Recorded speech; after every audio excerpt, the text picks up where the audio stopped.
We are back for Tarot Talks, and I'm really excited because I'm going to do something a little different. Earlier in the DMC, we pulled an affirmation saying, people do hurtful things, that is their journey. How we react to the things people do is our journey, right? And normally I do a tarot spread for whatever, but I literally want to use the basis of that message for the tarot spread, because me and you can go back and forth about what people have done to us, but we've also chosen them as our friends, and we also want to choose to be in the present moment. So how can we best ask spirit, guidance, higher power, the universe, to navigate us on that path? Like, it's a weird one, because I think we need to stand up for ourselves in a way that's always going to affirm ourselves, whether that's choosing a bit by distance, whether that's choosing to cuss someone out, or whether that's choosing to have a conversation with someone. And that can look different to everyone. So I just wanted some guidance from spirit. Is there anything that you wanted to ask the spirit, wanted to ask the universe? Well, first of all, astaghfirullah. Second of all, I wanted to... No, because you literally hit all the nails on the head. Well, then if I hit the nails, then I guess we're nailing. Okay, nothing to ask. Okay, spirit, higher power, I'm going to ask for some cards that can help us, well, be present on our journey, but also take in light what this conversation has been. Oh my goodness. Okay, wait. A bit of cards flow out, and you know, you don't want to do so much for that, so...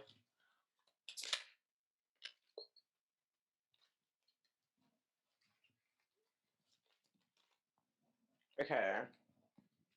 Spirit, can I have a clarification for that card? Okay. Right. So, we got the Four of Wands, the Five of Swords, and the Nine of Wands. The Four of Wands is talking about this harmonious energies, whereas the Five of Swords, oh sorry, I said the Five of Wands, but I meant the Five of Swords. The Five of Swords talks about when you win, but you don't actually feel like you're the winner. So you might have had to... maybe you won in an ugly way, maybe you didn't win at all, maybe the cost to your experience or to the mental gymnastics that you've put on yourself has caused you conflict and well, it's just ran you off discourse, you know, because like, look, this person scored 5, this person scored 0, but everything about this card, everything about this energy is dark and conflicting and unharmonious compared to this energy, which is also disharmonious. However, if you got it this way, you would have got it in a way that's appreciating you. When you look at these palm trees, you know, palm trees grow in beautiful places. Do you know what I mean? Yeah. The card, this shows literally 1111, but when it's upside down, it suggests that you've been emitting a home frequency that hasn't been serving you. You've been putting yourself in places which haven't been balancing you, affirming you, complimentary to you. It suggests that there's illusions in a home or like a spiritual setting because you have tried to make camp in an environment that wasn't actually helpful to you. And I know that because you got the Nine of Wands next, and this card is literally boundaries. It's a fence. It's literally like a wooden fence, and it's like, have you blocked yourself out or have you blocked yourself in, and what are you willing to stand for? Like, you literally made this fence, you know, and you are the only one who can bring it down. You are able to use the resilience and the determination of making this fence to the next chapter or to the next movement of your life. But equally, it's going to come with conflict, or that's maybe not even just come with conflict. The conflict that you've just left is going to put you in this position, and now it's just using boundaries in an effective way that is able to be a bit more discerning, to be able to not sell yourself short. Like all these wands, all these staffs are like representative of motivation and representative of passions. And it's like, what passions are you going to stand for?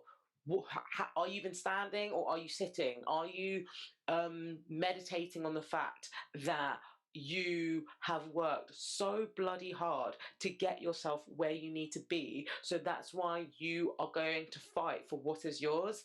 And it's interesting because the first two cards, the Four of Wands and the Five of Swords, came up reversed. So they were talking about like an unbalanced energy, but the Nine of Wands comes out outright. And when I asked for clarification, I got the Knight of Cups, and this is literally like following the needs of the heart. It's going with the flow of things. It's a fluid, passive, feminine energy that takes action where your heart needs are. And it's like, I've got this beautiful cup that I can only fill the contents with. It's that whole thing of, you remember the right black when we said, your cup runneth over. Yes. Can I just quickly switch? You know, the first time that you gave me a tarot reading, I got that exact same card as well. Well, the Knight of Cups. Yeah, I literally remember. Amazing. Yeah. Oh, that's so lovely, because the thing is, Knight of Cups is such a beautiful card. It talks about change. I love it. Yeah. But it's like going with the flow of things, and it's like carrying. It's like, yeah, look at all this armor. Man's protected, innit? But because cup runneth over. Yeah, but that's his change. That's his life lesson to learn. He can't be going upstream, because that's going to be conflict to his interest and his belief. He needs to go in his flow of things and just keep it pushing. Like, he's got all this land to fill, all this land to create, and all this land which is an abundance to him, but only if he's aware of how the contents of his cup and how he's gonna change the container or change the water when the needs aren't being met. He might change environment, that's why the change is there, but also it just talks about a very beautiful like energy. Like, someone might be even coming, well, I don't know, maybe someone's coming into our life that's going to shake things up, but also it shows me that this horse is moving. It's it's a ever-changing energy. It's keeping the faith. It's keep it moving. I'm gonna take some more affirmation cards from the Kalechi Okafor's Ride. No, not, I was about to say Ride Away, but from her Spiritual Seasoning for the Soul deck. If I shuffle, can you just tell me when to stop? Okay. Stop. Okay. Okay. So the cards are number 22. Forget that the word failure even exists. Do your thing. The next card, 35. Peace is always waiting for you if you choose. No, peace is always waiting for you to choose it. And the next card is you are already whole. I think that kind of reminds us to choose ourselves in moments of conflict or in moments when people hurt us, because if we move wounded, we're going to be like looking for satisfaction or validation, like from external environment, and that doesn't have to happen. We could be present, you know. I'm going to read what the cards say as well from our little booklet here. So, only ego is concerned with failure.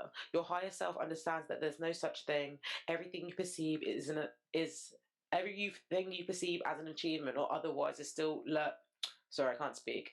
Everything you perceive as an achievement or otherwise is still learning that your soul is undertaking. With that knowledge, manifest greatness and leave the fear of failure behind. Next one.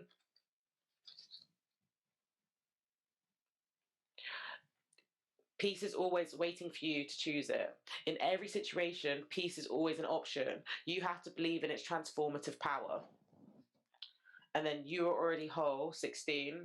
Nothing outside of yourself will complete you because you are and always have been whole. Energies outside of yourself can complement yours, but they do not have the ability to compete. Searching to be completed is an action led by misremembering your own divinity and thus your inherent wholeness. Wow. I think that's really filling, because it's like the first card that we started off with is people do hurtful things. How do we react to things? How we react to things people do is our journey. And yeah, there is room for conciliation, but also there is room for removal of energy.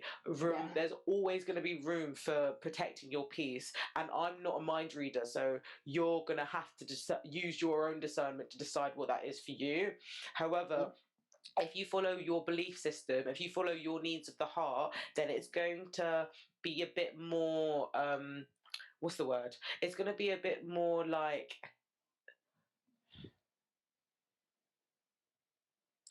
fulfilling, I want to say, because it's like the Knight of Cups like goes to their own rhythm, and the Knight of Cups is presenting their heart from that they believe in love. Love will literally, like, love will save us all. However, that I don't care if that's platonic love, romantic love, familiar love. Like, I honestly believe in love because of the way that I love. And like, I've never been in a relationship before, innit? Like, I'm literally like, I don't have experience in that form, but I'm saying it in the sense of, because of the way that I show my actions, because of the way I show belief, I know that it's present. I know that it's reciprocal. And that isn't to say that I need it to get by, but it's a reflection of me internally. And if I'm whole and if I remember my divinity, I'm not going to be distracted or distracted by the red flags that people choose to show me. Yeah.